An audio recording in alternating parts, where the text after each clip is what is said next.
Good morning, everyone. What an exciting morning to see so many of our friends from across the state joining us here at Stokes Elementary School in the Cesar Rodney School District. I want to thank Principal Williams and Assistant Principal Carr for hosting us today, and again, would like to welcome everyone. Cesar Rodney currently welcomes over 8,200 students each day, with over 450 first through fifth grade students attending right here at Stokes Elementary. Governor Carney, you'll be proud to hear that our scholars here at Stokes are crushing their goals in ELA and math.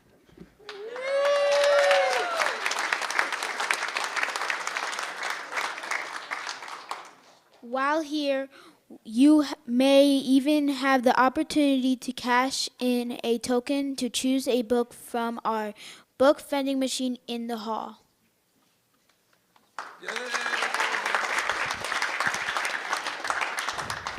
We appreciate your continued focus in our academic achievement, as well as our social, emotional, behavioral health, and are looking forward to hearing your news on additional investments to support our efforts.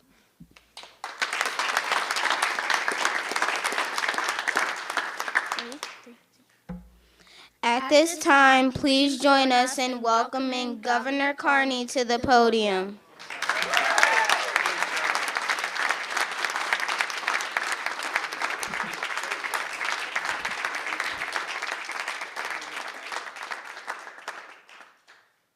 All right, Emily, where are you? Following students like that? Are you kidding me?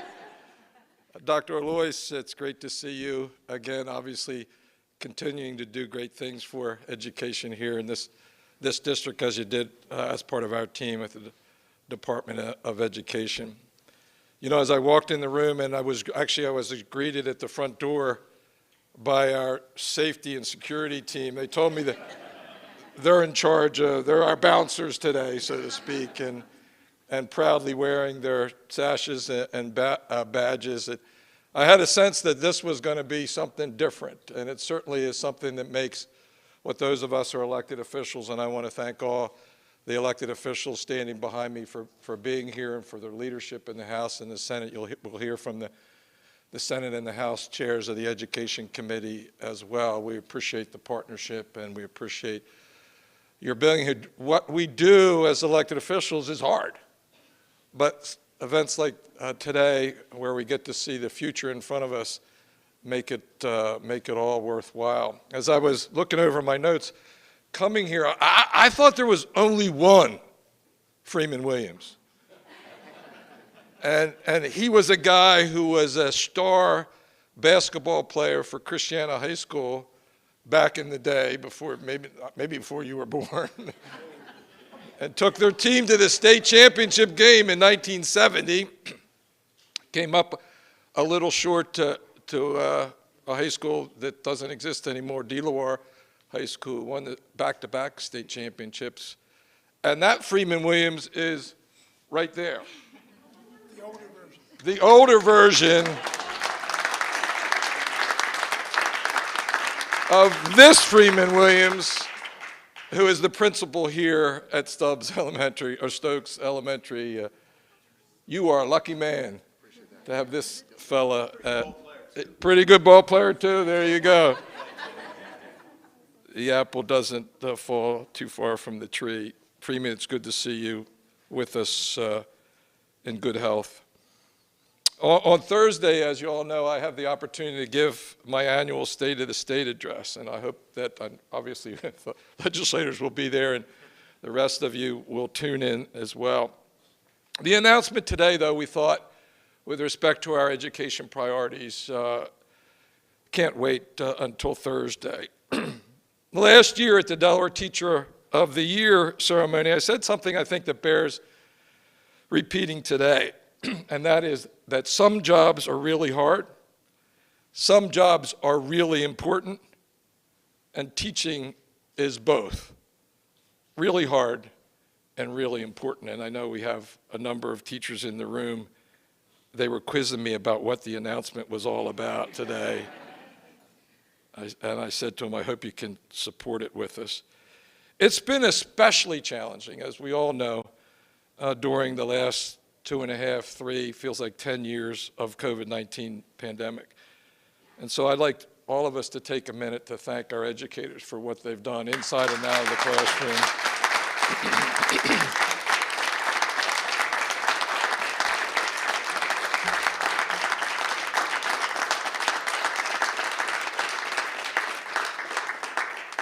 It's really impossible to overstate it, but it's certainly been a tough time to be a teacher anywhere in our country, actually around the world.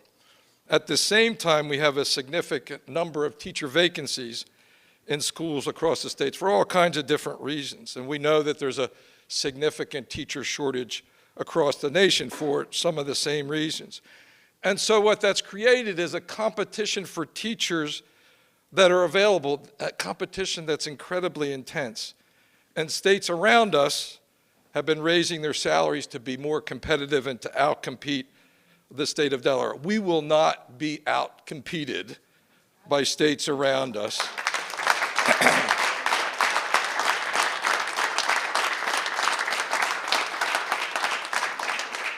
I'm sure there are English teachers in the room that tell me that's not the right way to say that.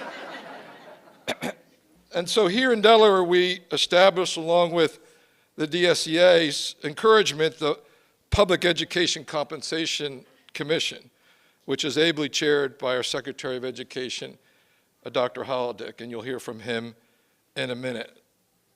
The challenge is their report isn't due until November.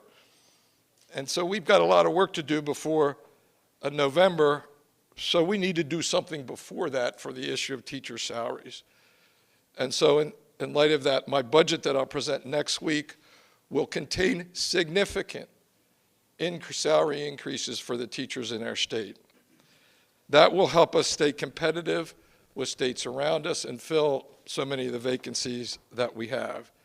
It will ensure that the best talent comes here and stays here to help the children succeed. At the end of the day, that's what this is all about.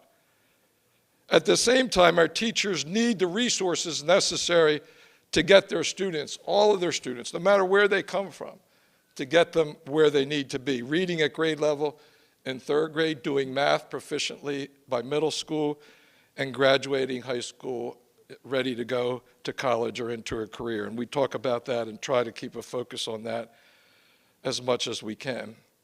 Children can't reach those goals unless they have the necessary tools. And that's why I'll also be announcing that my budget will include an increase in opportunity funding to over $50 million from where it is today. And that's a big thing.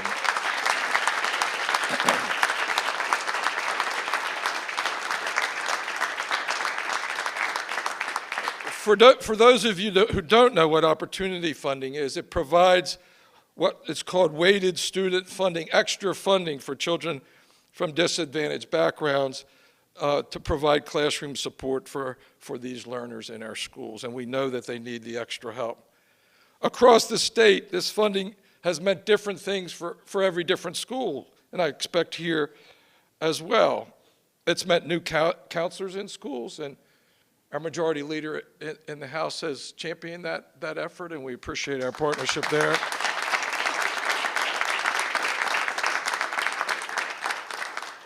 Mental health supporters, reading and math specialists, whatever those individual schools and districts determine they need. Last year, I did a little tour, went to a school in each of our 3 counties that have benefited from opportunity funding to see what they were doing. At my visit to Lake Forest South Elementary, not too far from here, I met with a classroom of students who actually told me that math was their favorite subject. I don't hear that often. I hear it increasingly here. It came to a surprise for me. Somebody that was formerly the Secretary of Finance, that was kind of pretty cool. The students told me, though, that math was fun because their teacher made it fun. Because their teacher made it fun. And that's what good teachers do. They make learning fun. They challenge their teachers to learn. They find ways to get their students where they need to be. And so I look forward to seeing what our teachers do with this next increment of opportunity funding. Finally, we'll be investing additional funds in the Wilmington Learning Collaborative. And I know we have, where's Don? There he is. Don, who's Don Patton, who's one of the members of the WLC board. They just had their first meeting last week. The WLC is designated to support the children in the city of Wilmington, our state's largest city. And it will empower educators to be more involved in the decision making and provide the basis for these students to be successful. As many of you know, or maybe probably don't know, I was raised by two educators. My dad actually and mom moved here to Delaware in the 1950s so that my father could take a job at Mount Pleasant Middle School. Somebody else went to that school. I don't think your paths crossed. And I know from my experience with my parents the difference a good teacher can make in the life of a son and daughter.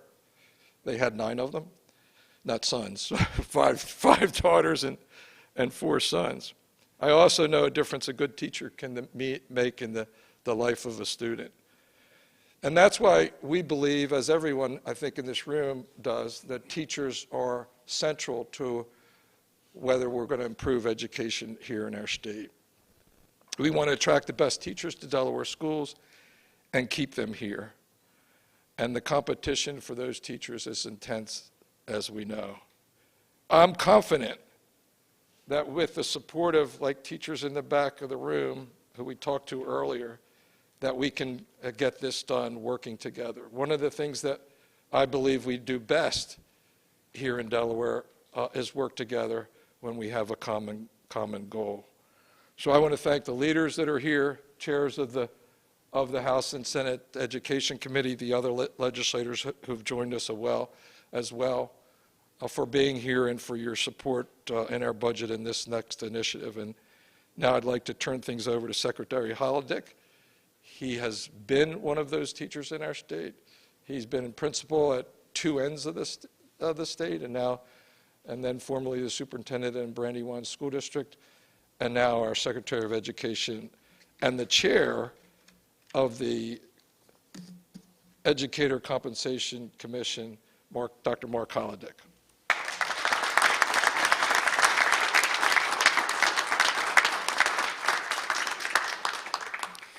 So I suspect that there are some in the audience who might not be overly familiar with what the Education Compensation Committee is. So just to articulate, the acronym is actually PEC.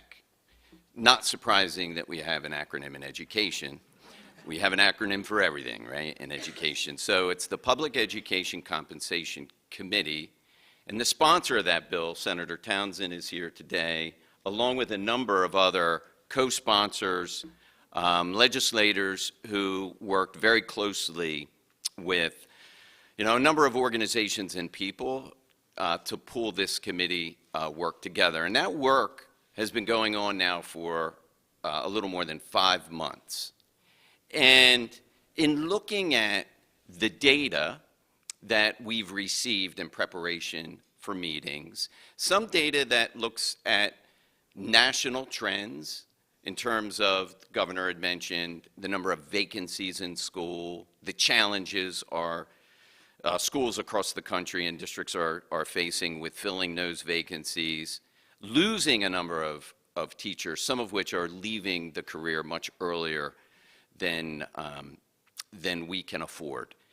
Lots of challenges nationally, but those same challenges exist here in Delaware.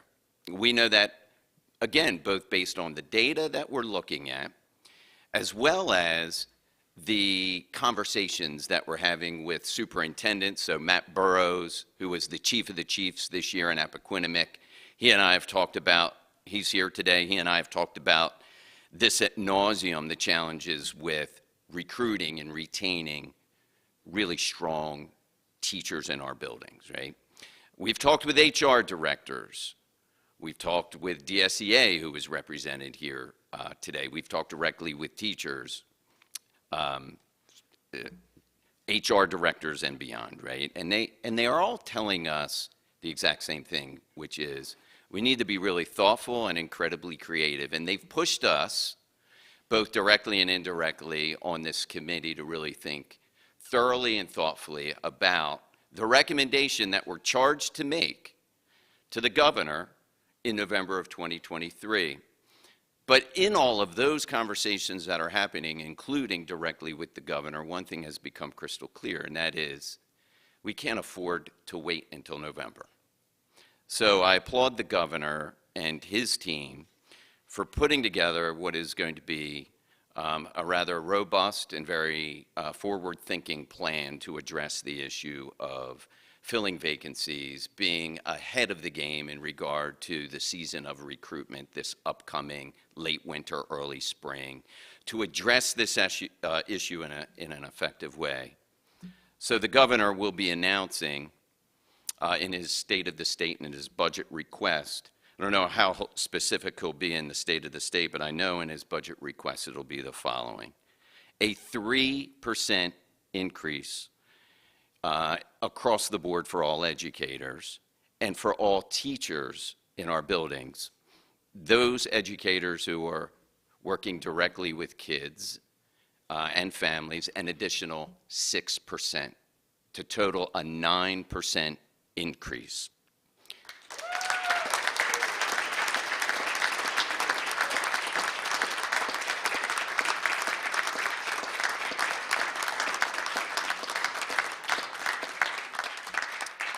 The governor had mentioned surrounding states and some policy that they have passed recently and how important it is for us. I mean, this language is actually included in that legislation, in the bill that's pushing the PEC group, and that is we need to be regionally competitive. We have work to do. The data that I referenced earlier, it tells us we have work to do in that area, not just with teachers, but with other employee groups who, by the way, we are looking at right now and will be making recommendations for come November. With that said, these increases help us become immediately competitive right now, and again, help our schools not only recruit, but also retain. Because I can't help but think this signals to educators that they are incredibly valued here in Delaware, and that this administration, working with the General Assembly, wants to do something to positively impact the challenges we're facing this year. So I thank the governor and his team and very much look forward to the work ahead with the PEC committee. And I'm going to turn it over next to one of the PEC committee members, and that's the chair of the House Education Committee, Representative Williams.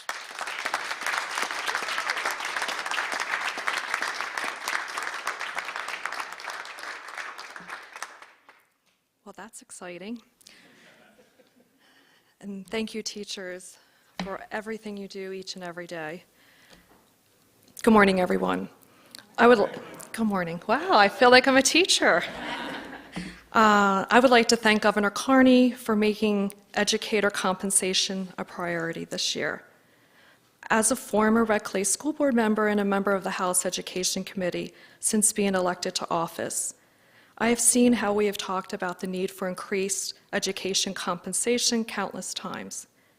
If we want to recruit and retain quality educators, we need to provide them with a respectable salary at the beginning of their career.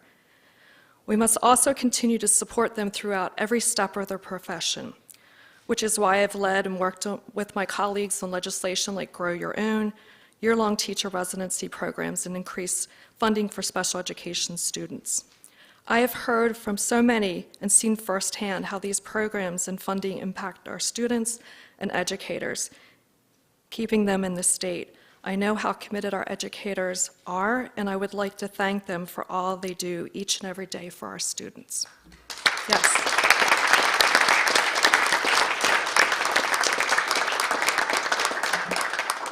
This is the most important thing, I think.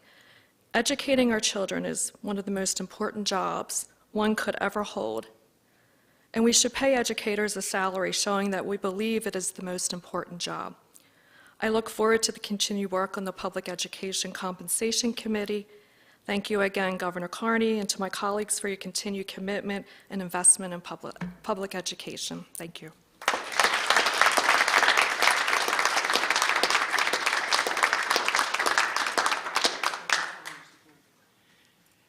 And the next speaker will be the chair of the Senate Education Committee, Senator Sturgeon.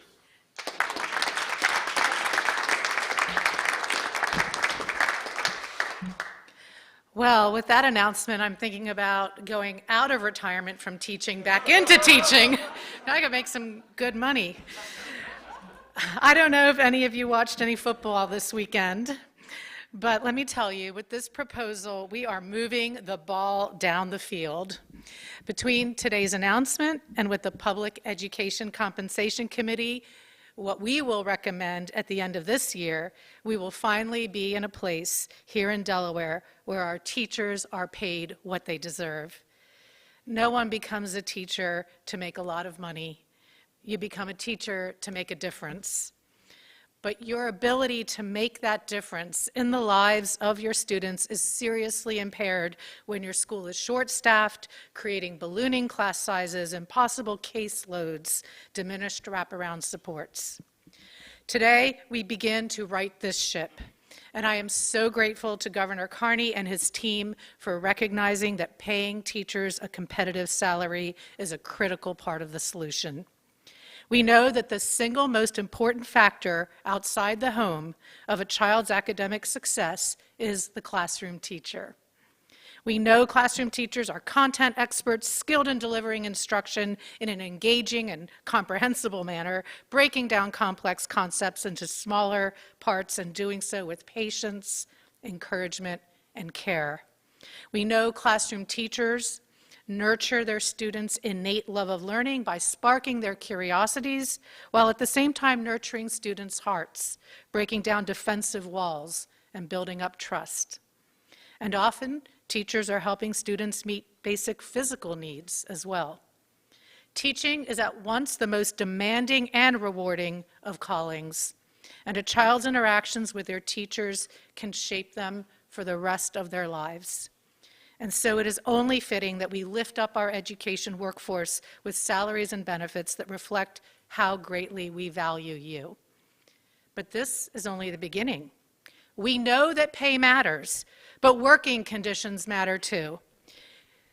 Adequate daily duty-free planning time, appropriate class sizes to be able to meet each student where they are socially, emotionally, and academically, appropriate caseloads for special ed teachers, natural proportions in inclusion classes. These are all things we need to do to continue moving the ball down the field.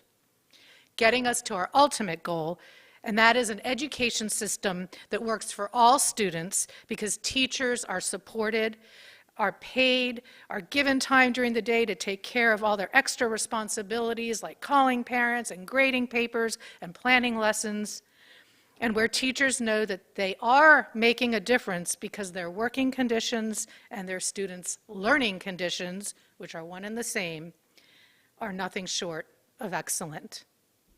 Thank you.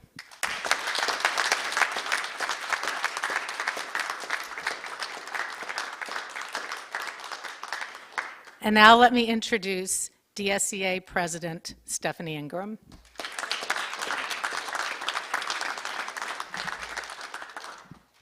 Thank you for the opportunity to speak today. I cannot tell you how happy I am to be here.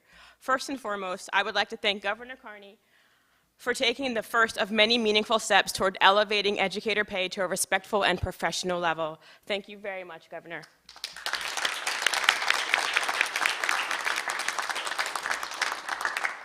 The educators of Delaware, thank you as well. For decades, our public school educators have worked under difficult circumstances to meet their students' needs with far too few resources and too little planning time. At the same time, educators had been vastly undercompensated as a profession compared to other professions with comparable education and training requirements. Similarly, the wages and benefits for many education support professionals, our ESPs, can no longer compete with jobs outside of education. The educator shortage crisis is real and is the result of numerous factors not controlled by educators. This important introductory commitment to increasing educator pay is one of the many strategies needed to address our situation that we have been asking for. So thank you again for recognizing the issue. I am honored to be here today representing Delaware's educators, and I am incredibly appreciative that the governor is taking these steps forward and recognizing the importance of making our Delaware educator compensation system more competitive. This is the first of many steps that will need to be taken in elevating educator pay, and we stand ready to continue to work with the governor and all of our legislators to achieve respectful and professional salaries for all educational employees, not only our classroom educators and specialists who work diligently to teach and reach our students and help them excel, but for the transportation workers who safely bring the students to and from school campuses, for the nutrition service workers who make delicious meals served at our schools, for the secretaries who keep the schools running efficiently in the front offices and behind the scenes, for the custodians who keep the schools safely maintained, and for the paraprofessionals who provide service and supports for our students to help them reach their goals and aspirations in and out of the classroom. There is much more work to be done to make and to keep our educator salaries competitive. We continue to be in those conversations to determine our next steps, and I know that together we here in Delaware can make it happen.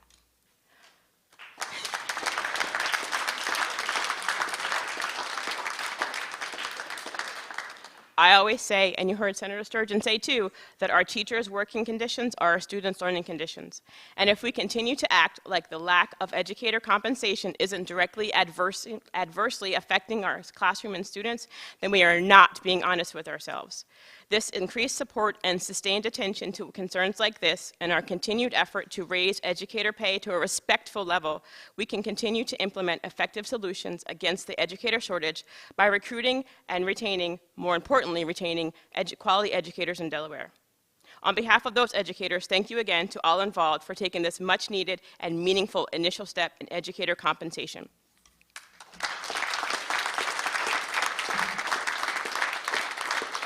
And thank you. At this time, I'd like to turn it back over to Governor Carney.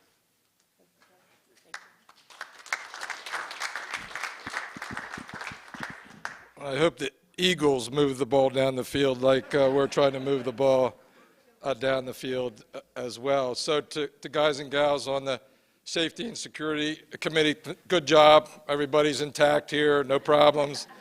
We appreciate you being here. To our teachers, thank you for the work that you do every day. As you heard from all the speakers, what you do is so incredibly important to the education of our children in our state. And I want to thank all the folks behind me, legislators in particular, legislative leaders, committee leaders, new leaders in the House and the Senate. Dr. Alois, thank you to you and the other, Freeman Williams, who's the principal of this school. I'm never going to be able to get over that, Free. I don't know how I can. And last but not least, to all the students here at Stokes and across the state. This is a meaningful and important move by all of us, and we look forward to getting it done and with all the issues that face the legislature this year. Thanks all of you for coming.